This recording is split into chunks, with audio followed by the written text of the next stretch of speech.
Alors, je vais faire une petite vidéo comme je vous avais dit. L'objectif là, c'est de donner des petits conseils pratiques. Pour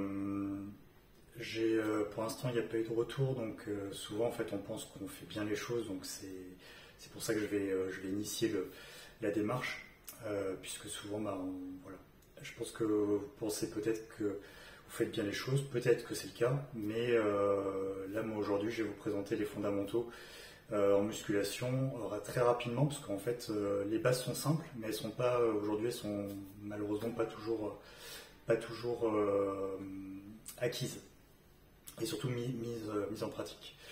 Donc la première chose qu'il faut savoir, c'est quand on s'entraîne, il faut être stable.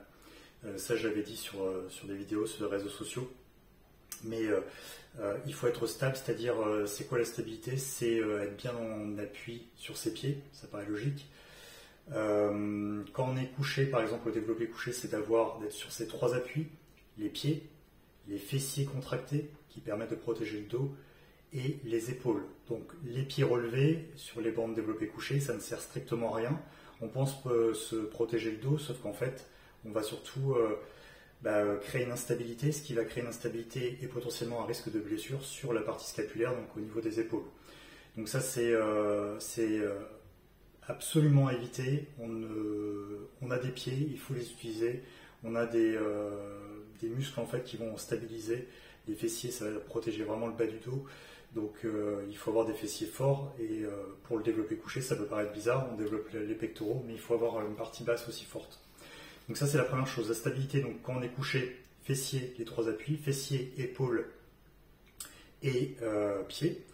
Quand on est debout, quand vous faites du curl biceps par exemple à la poulie, vous allez simplement aussi gainer, donc serrer les abdominaux, serrer les fessiers pour protéger encore une fois le bas du dos, et puis avoir les pieds stables. Les pieds stables, c'est pas avoir les genoux qui rentrent, c'est vraiment contracter les cuisses un petit peu, donc fléchir un petit peu les genoux pour pas avoir de tension, ne pas tendre complètement l'articulation, pour éviter des tensions sur l'articulation du genou, et essayer d'appuyer un petit peu les pieds vers l'extérieur, plutôt sur la partie externe. Donc ici là ça sera le petit orteil et puis à la partie externe du pied, de façon à créer comme ça une petite rotation. Ça crée une arche sous le pied et ça permet en fait, là vous allez activer le moyen fessier qui va en fait permettre de stabiliser le corps. Si vous faites ça pour des curls, pour des extensions triceps quand vous êtes debout, pour n'importe quel exercice quand vous êtes debout, vous allez voir que vous allez gagner de la force. C'est tout bête, mais parce qu'il y a un transfert, il va y avoir un transfert de force entre l'ancrage des pieds, et puis le transfert au niveau des différentes articulations, au niveau des différents étages, genoux, hanches, épaules. La tête toujours dans l'axe, dans le prolongement donc du buste, ne pas avoir la tête en avant, ne pas avoir la tête en arrière.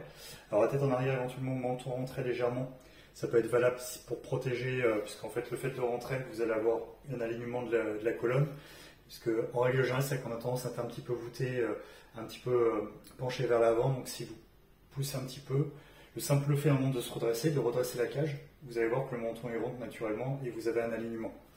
Donc j'en viens du coup au deuxième et dernier conseil de la vidéo sur la partie technique. Pour tous les mouvements, que vous fassiez du curl, que vous soyez sur une machine pour développer les pectoraux, que vous fassiez un tirage, il y a une règle de base qui est de sortir la poitrine. Donc on est fier, on sort la poitrine, voilà ici, je reste pas là, je me redresse.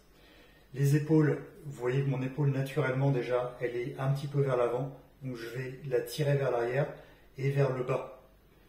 Et en fait, en faisant ça, vous allez ce qu'on appelle rétracter les scapulas, les omoplates. Donc vous allez resserrer les omoplates et tirer les épaules vers le bas. Donc c'est pas ici, là, c'est vraiment les épaules vers le bas et les omoplates resserrées. Quand vous êtes ici, vous voyez déjà la cage thoracique est sortie, donc vous allez avoir un travail des pectoraux, si vous poussez, qui est optimal. Vous voyez, ça se contracte. Si je suis ici, ça ne se contracte plus. Là, c'est relâché. Vous voyez ici, là, c'est relâché. Et c'est l'avant d'épaule qui va travailler. Donc, ce que j'ai pu voir à la salle, notamment, c'est sur la machine au pec deck, machine développée pour les pectoraux, Panata, c'est quand on pousse, en fait, vous n'êtes pas comme ça souvent, vous êtes là et vous poussez les épaules vers l'avant. Si vous avancez les épaules, il n'y a plus de contraction des pectoraux. Vous le voyez d'ailleurs, c'est tout mou si vous touchez là. Par contre, si vous êtes là, que vous poussez, peut-être légèrement vers le bas, ça permet encore plus d'accentuer la contraction.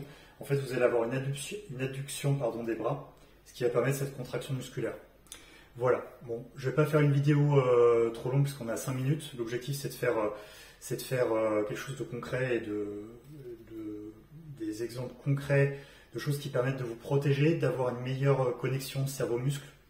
Et je vais faire une autre vidéo sur un autre principe. Mais pour résumer, donc, épaule basse, vous poussez, omoplate resserrée, la poitrine ressortie, vous poussez ici. Quand vous tirez, que ce soit là, un tirage vertical ou un tirage horizontal, de la même façon, vous allez avoir ce même mouvement. J'espère que ça aura pu vous aider. Vous pouvez me laisser des commentaires si vous voulez avoir des précisions sur certains types de mouvements, certaines postures. Et puis après, on pourra se voir à la salle si besoin. À bientôt. Ciao.